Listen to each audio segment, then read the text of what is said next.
Every morning at exactly 7:45, the townspeople would see him. A gray and white cat, sitting perfectly still at the corner of platform 3, just where the sunlight touched the old wooden bench.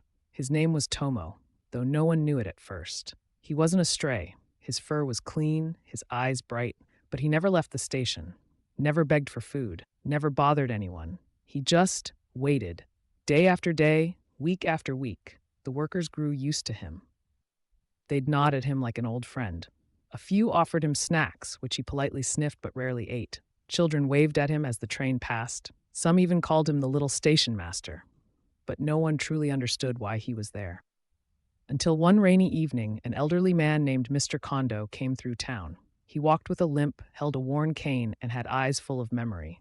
When he saw the cat, he froze. "Tomo?" he whispered. The cat looked up, then stood.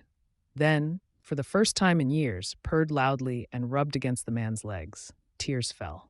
Mr. Kondo explained everything. Tomo had belonged to his daughter, Aiko. She had lived in this town once before moving to the city. Every weekend, she took the train home, and every time, Tomo would come to the station to greet her. Then one winter, there was a train accident. Aiko never came home. Mr. Kondo came for the funeral, but Tomo had already disappeared. No one saw him again until he reappeared at the station, quietly waiting where he always had. That had been 4 years ago. And still, every morning, Tomo came, sat, waited, not for food, not for attention, for love that never returned.